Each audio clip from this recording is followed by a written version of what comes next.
I welcome all of you on platform of Your PD Education, and you are watching the series of videos for higher education in foreign universities.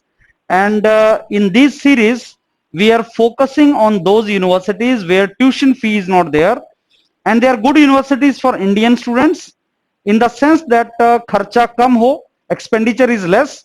Maybe you get a scholarship, and if not scholarship, you get some opportunity to do job after you graduate, after you do your masters or PhD.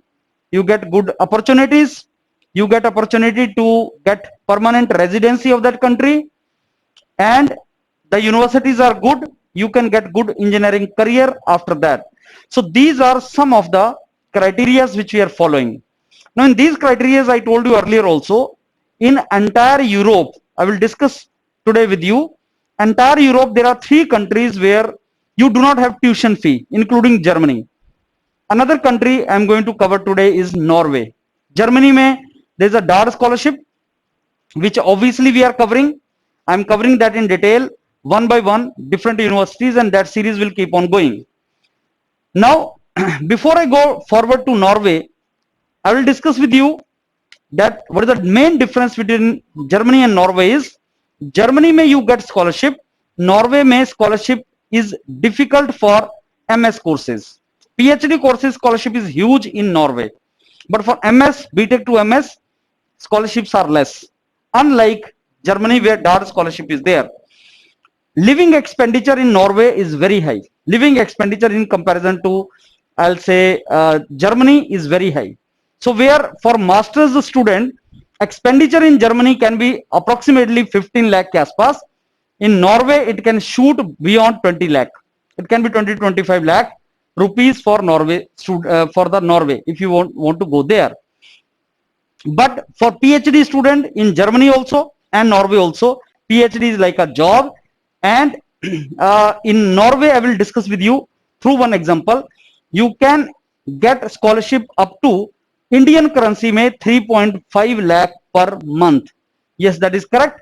Whatever scholarship you get in India in entire year, that you get in 1 month in Norway. 3.5 lakh per year you can get. Though that is in kroner, that is a basically the currency of Norway. And you know, you can save more than 2 lakh also. You can save because many students are there with the whom our team is in, executives are in contact. So they keep sending approximately 1 lakh to their home also. So that means you can save up to 2 lakh per month, and it is for 3 years. So those of you who are done their masters in India, they stand a very good chance. So what is required for getting into those countries and all, that entire thing I will discuss today. Now let's start with our discussion. So I want you to focus on these some clips which I've added here. You know what is this? Everybody knows this. Nobel Peace Prize. Alfred Nobel, though I think he was a Swedish scientist in whose name Nobel Prize is basically given every year in particular categories. One of the categories Nobel Peace Prize. So Nobel Peace Prize is given in by the Norway Parliament. You know, so this is otherwise 5 categories are given in Sweden. This is given Peace Prize in Norway Parliament. And President Obama was conferred with Nobel Peace Prize. Alfred Nobel, everybody knows that. So there is a link between Norway Parliament and Peace Prize, Nobel Peace Prize. So I thought of mentioning this thing here. Now, where is the Norway? You know, these are Scandinavian countries: Europe, Germany, Poland, Norway. So I will be discussing today that these 3 countries, Germany, Poland, and Norway, these are the 3 countries in which the study is free of any tuition fee. So there is no tuition fee, with the only difference that yes, Norway may cost of living is very high, because this country is very weather is very cold. So even transportation, to maintain proper transportation in that particular cold weather is difficult. Living, transportation, everything is very costly because of that harsh climatic conditions. But for Indian student, one of the best destination for higher education. Okay, now Indian rupee mein Norwegian kron is basically approximately 8.7 rupees. 1 kron is equal to 8.7 rupee. So Oslo University in Oslo is also one of our target university in Norway. That is what we will go for. Later on, we are going to go to Denmark and Sweden. These kind of countries also we are going to cover. So this week, I'm going to upload one of the interaction video of mine with one of my own friend who graduated with me only from IIT Delhi, and then he went to TCS that time when this software companies software was at the boom. Then he went abroad for higher education, and then presently he is working in Denmark and is doing good. So Denmark is also one of the very good country we are going to cover soon. So Norway, Sweden, Denmark, these are the countries which we have to target. And believe me, we need to explore more options. And there are so many options. Only thing is we have to come out of the inertia, apply in these countries. The only difference is for masters, BTech to masters, you need to spend some money from your pocket. MTech to PhD, go there for earning, not spending money, but earning. And earning is far more than what you can earn in India. That is how you have to think it. Okay, let's now start it. This is a thumbnail, catchy thumbnail I made for you, and it is not basically this only to catch your attention that I've written. This is true, and I'm going to tell you in the video about this here. Okay, now higher education in Norway, I'm going to discuss in this entire video about masters and PhD, two options. So if you are already masters and you want to see the options of PhD, keep watching. I'm going to discuss little later about PhD. First about masters and then PhD. There is no tuition fee. Cost of living is very high. PhD, like Germany, is only a job. It is not advertised as a higher education. As I told you, you can save up to you get up to 3.5 lakh per month as a salary during PhD, and you can save money and send back home also. So let's start with masters now.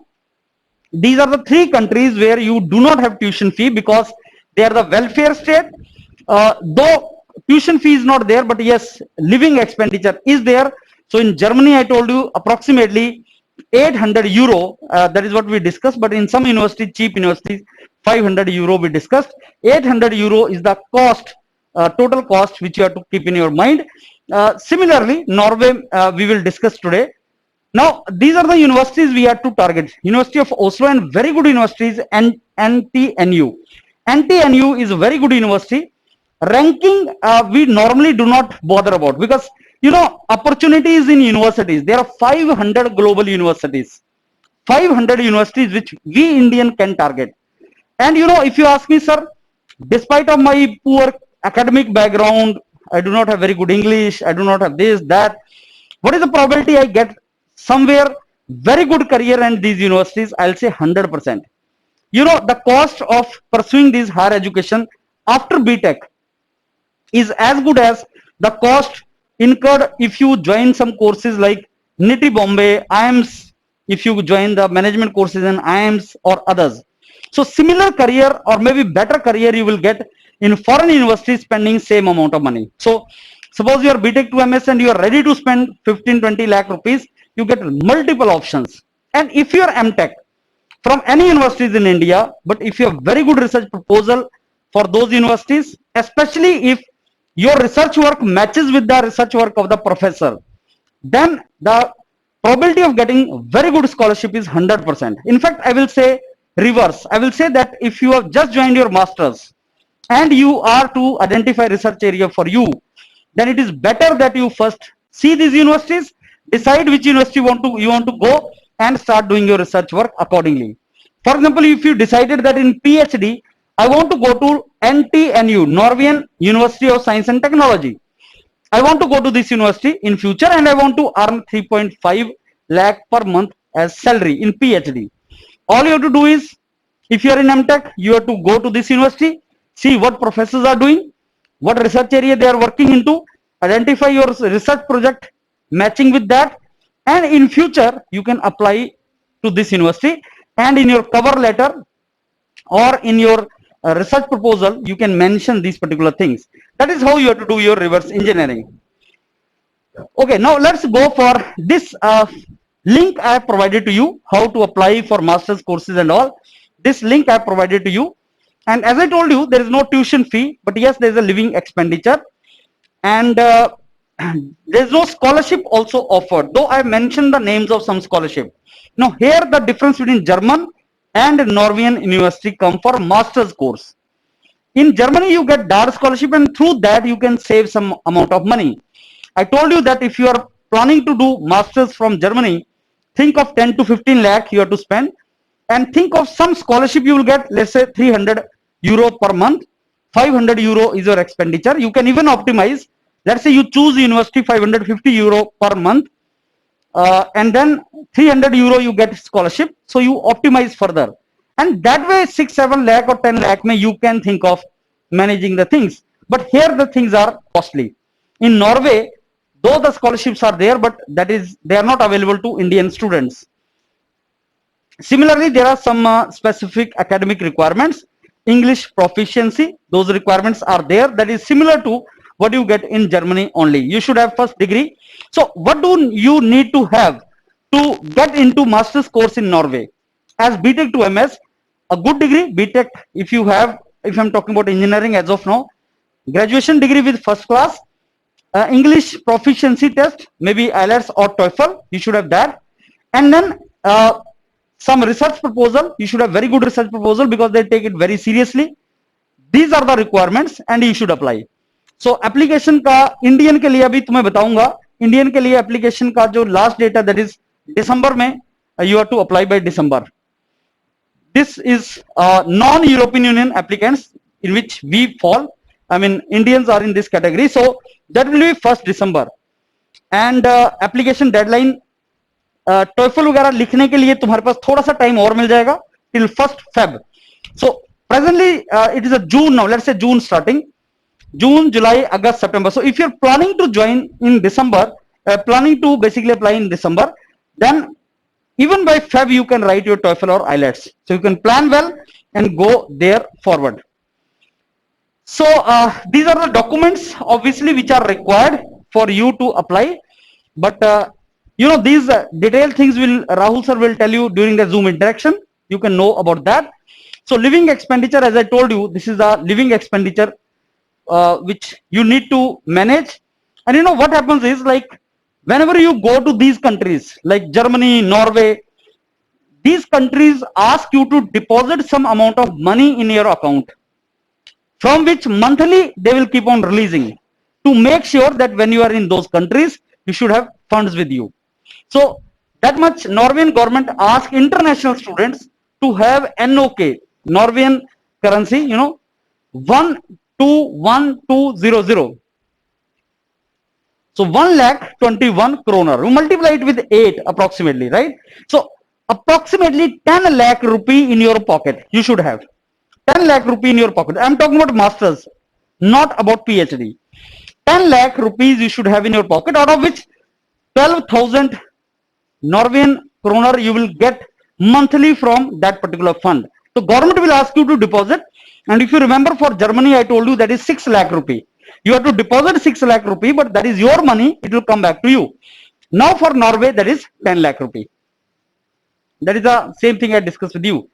Now we come to PhD in Norway. And as I normally say, you know, in many of my videos I keep on telling that MTech to PhD is something which is very, very attractive.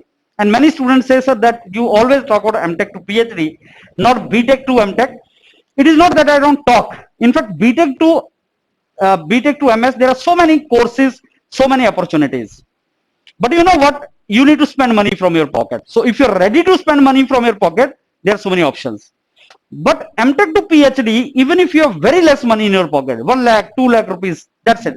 Rest you will start getting scholarship. And scholarship is huge. And that is what I say. When students say, sir, MTech करने के बाद मेरे पास कोई option नहीं है, I get surprised in the sense that you should apply. If you apply, you get the scholarship. And like in India, PhD में you are getting scholarship of 32,000 rupees minimum. Though in some IITs like Gandhinagar, you get 41,000. Somewhere you get more than that also. So out of 32,000 also, you can save 20,000 rupees. Similarly, in these countries, if you are getting 3.5 lakh scholarship and your monthly expenditure, you understand? So when we just saw monthly expenditure is per month 12,000 kroner. Multiply it with even 10, you get 1,20,000 per month, right?